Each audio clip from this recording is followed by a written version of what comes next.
It is said that no one who walks the narrow forest path of Ndemma ever returns.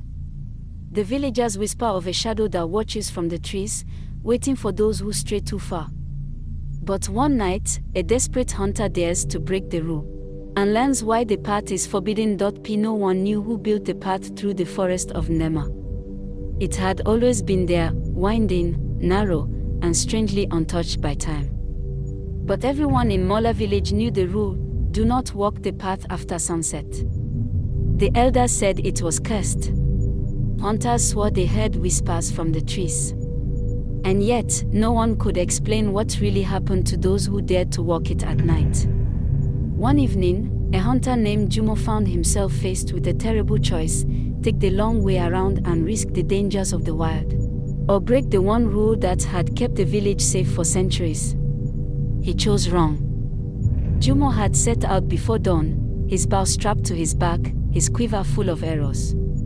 He had tracked an antelope deep into the forest, further than he ever intended to go. When he finally loosed an arrow, it struck the animal's side, but the antelope did not fall. Instead, it let out a sharp cry and bolted, blood staining the ground as it vanished between the trees. Determined not to lose his kill, Jumo pursued it.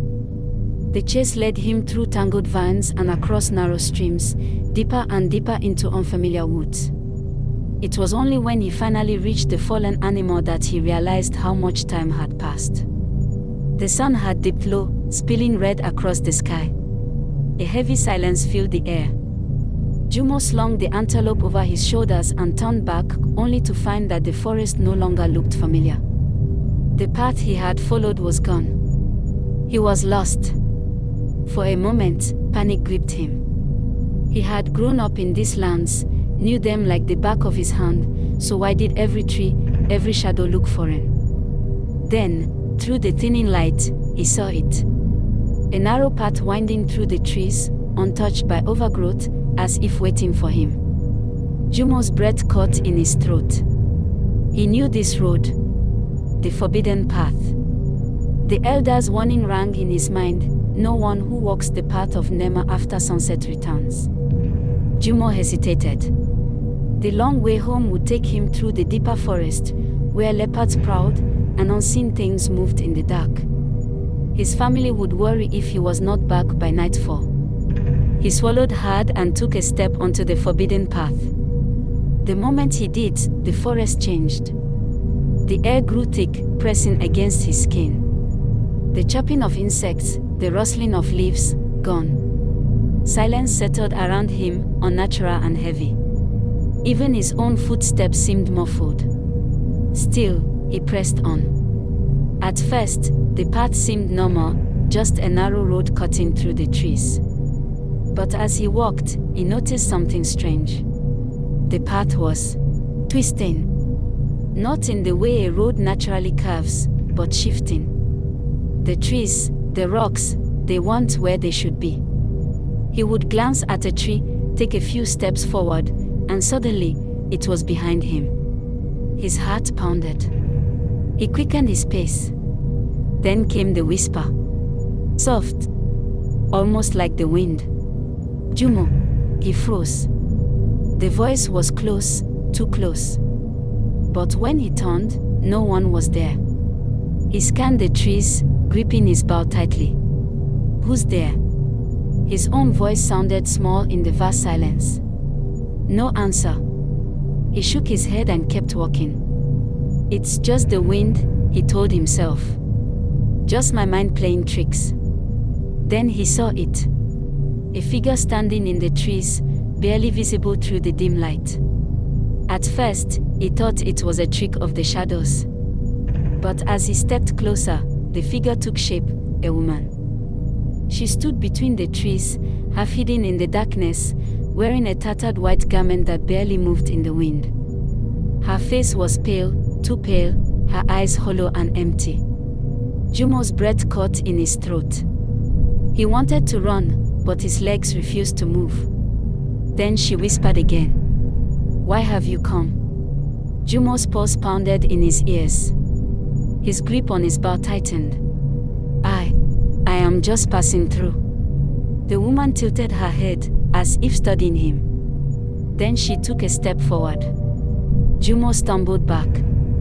But no matter how fast he moved, the space between them never changed.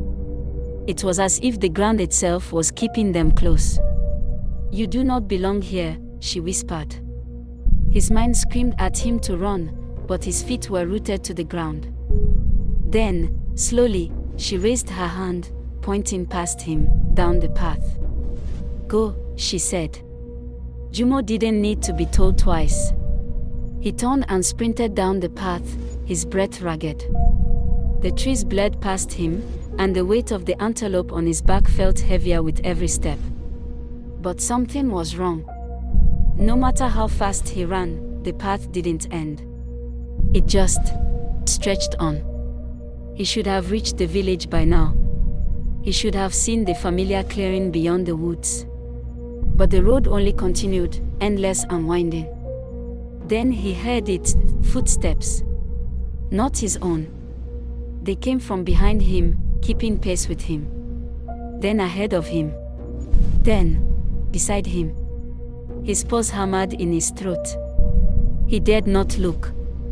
Then, he saw something that made his blood run cold. His own footprints, leading toward him. He skidded to a stop, his chest heaving. The path ahead of him was marked with his own tracks, as if he had already walked this road before. A cold realization settled over him. He was trapped. A laugh, low and hollow, echoed through the trees. He turned sharply. The woman was standing there again, her face unreadable. "You have already walked this path," she whispered. "And you will walk it again." "No," Jumo breathed. "No, but his words died as the trees around him shifted. The forest itself was changing, warping, twisting. And then, darkness. The next morning, the villagers found Jumo's bow lying at the entrance of the forbidden path. His footprints led into the woods, but never came out. Jumo's wife, Nola, knew something was wrong. He should have returned before nightfall. By sunrise, the entire village had gathered, whispering among themselves. He took the forbidden path, an old woman murmured, clutching her wrapper tightly. A chilling silence followed. Then, Chief Obadil, the village leader, stepped forward. His face was grave. "No one has ever returned from that road." But Nola refused to accept it. "We must try," she pleaded. "We cannot leave him to the spirits." The hunters hesitated, shifting uncomfortably. No one wanted to walk that path, not when they had heard the whispers in the wind, not when they had seen others vanish before. Then the village priest, Baba Okonjo, an elderly man with eyes that had seen too much, sighed deeply. "There is one way," he said, his voice heavy with sorrow. Baba Okonjo gathered the villagers at the entrance of the path. He carried a calabash filled with sacred water, infused with the crushed leaves of the ogbono tree, an offering meant to call back lost souls. "We must not step onto the path," he warned. "Only the spirits walk there at night. But we can call him back, if he still remembers the way." The villagers watched as he poured the sacred water onto the ground. The liquid shimmered unnaturally, sinking into the earth as if the path itself drank it. Then, together, they began to chant. "Jumo, son of Mola, return to the living. Jumo, hunter of the land, follow the voice of your people. Jumo, do not be lost to the shadows." Their voices echoed into the trees. And then, a sound. Footsteps. Faint, distant, but unmistakable.